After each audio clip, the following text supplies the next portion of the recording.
studio vi presento Paolo Pizzolato del Partito dei Veneti Grande Nord. Buonasera Pizzolato. Buonasera a voi. Bentornato.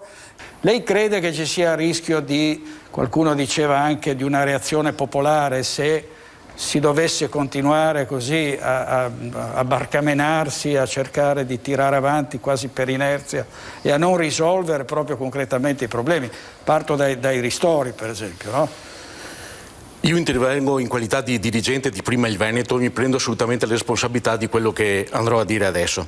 Ho avuto l'occasione, soprattutto in questi ultimi mesi, di confrontarmi con colleghi nell'ambito del credito, elemento del lavoro a cui appartengo, e soprattutto anche con alcuni colleghi a livello europeo che parlano ancora di indipendenza e di autonomia e che certe volte appunto ci confortano, hanno dei incontri a livello europeo con noi. Guardate che il popolo italiano ha un difetto grandissimo, un difetto che è gigantesco, è quello di dimenticare immediatamente quello che è successo, ed è una cosa assolutamente abominevole e che certe volte fa sinceramente pensare. Dicono di noi come popolo, non come Stato, perché abbiamo le più belle bellezze che possono esserci al mondo come popolo, che siamo un popolo assolutamente inaffidabile. I 209 miliardi che stanno per arrivare abbiamo dovuto combatterli assolutamente, perché di noi si parla in questa maniera. Gente che quando arrivano i soldi sanno che perfettamente quando ci sarà un appalto qualcuno se ne porterà via metà.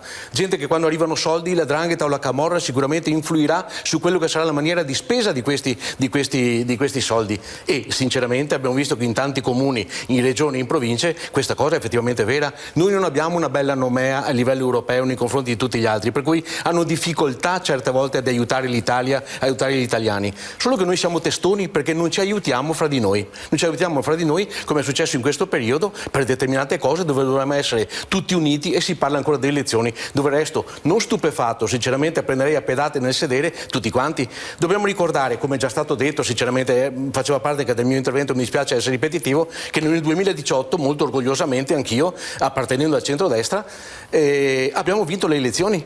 C'è stata una persona che ha lasciato seduto per terra, con il sedere per terra, bisogna dirlo, la Meloni e Berlusconi, e che è andato con i 5 Stelle. In 14 mesi, invece di parlare di autonomia o di indipendenza, così come chiedeva il nostro governatore e come chiedevamo noi, è stato previsto di fare il reddito di cittadinanza. Ogni giorno 100 arresti per l'utilizzo anomalo del reddito di cittadinanza. Roma, Napoli e Palermo hanno lo stesso numero statistico di utilizzo del reddito di cittadinanza che ha tutto il Veneto, per cui mi chiedo ancora una volta dove siano tutti i milioni di veneti che quella volta hanno utilizzato o hanno votato per il referendum. Sinceramente questo silenzio fa orrore, sinceramente.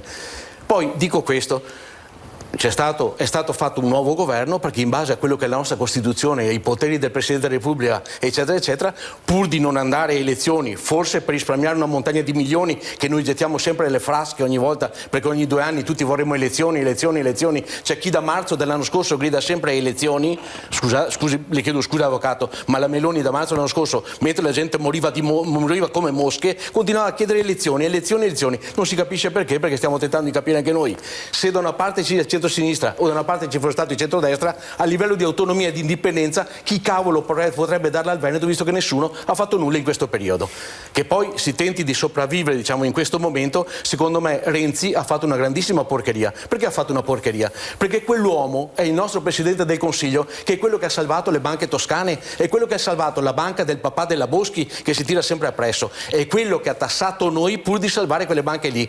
Mentre qui nel Veneto, con tutto quello che è successo nelle banche popolari, qualcuno non si rende conto o non lo sa ancora che tanti soldi non sono ancora arrivati, perché sembrava di aver fatto la vittoria nel 2019, nel 2020, che arrivavano tutti i rimborsi. Non è vero nulla. Quella gente si è sparpagliata e comanda ancora all'interno di piccole banche, fra cui anche banche di credito cooperativo a cui appartengo io, e dove stanno facendo ancora una volta il bello e brutto tempo.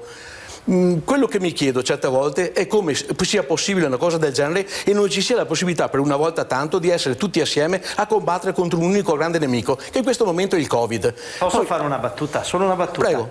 Le banche venete però se le sono mangiati i milanesi, visto che adesso ce li ha intesa. Senza dubbio, però, perché un'azienda a Roma. Però anni fa, e io che lavoro in banca e finisco il mio intervento, scusa direttore, tanta gente aveva già notato queste cose qui, sia in regione sia alla Banca d'Italia. Ancora una volta tanta gente si è girata, ha lasciato gente seduta per terra dove si sono mangiati tutti i risparmi, e ancora adesso nessuno ha il coraggio di ritornare su questo argomento, di parlare, di dire qualcosa. Per cui mi sembra che i cittadini, ancora una volta italiani o veneti, stiano sempre pagando, sia che si sia di sinistra sia che ci sia di destra. Io attendo ancora una volta questa benedetta autonomia, questa benedetta indipendenza, e vedrò a chi dovrò appellarmi, visto che nessuno parla più di questo.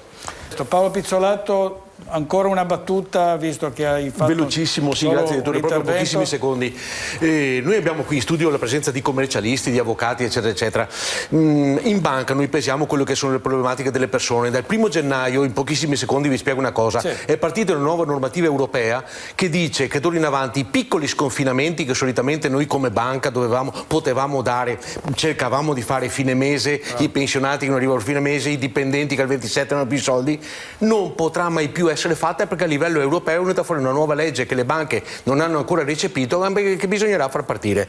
Attenzione, perché io anche in televisione e anche in altre parti ho difeso assolutamente le partite IVA, il crollo dell'economia, i nostri commercianti non sanno più come destreggiarsi, ma c'è una categoria che tutti stanno dimenticando, perché io ogni tanto faccio il giro dei negozi e i negozi sono vuoti per un unico motivo, perché i dipendenti d'azienda non li difende più nessuno, e quando un commerciante non ha l'attività che va bene, può rinunciare ai dipendenti d'azienda e continuare l'attività con la propria moglie, con il proprio figlio, cercare di andare avanti, vendere l'attività, ma quando un dipendente d'azienda ha perso il posto di lavoro a 50, 55, 60 anni, non lo riassume, soprattutto in questo periodo, più nessuno, per cui io che sono dipendente cerchiamo certe volte di non dimenticare questa gente, perché quando tutto sarà finito, perché il Covid prima o dopo avrà una fine, tutta questa gente che è a casa, se c'è una rivolta popolare, qualcuno non vada a lamentarsi di quello che sarà successo, perché questa è una bassa manovalanza che si rivolterà prima o dopo, perché quando a 50-55 anni sei a casa e vedi che non puoi più pagare il mutuo da mangiare i tuoi figli, la gente ci mette 2 secondi a risollevare la testa, e a risollevarla anche in maniera molto violenta.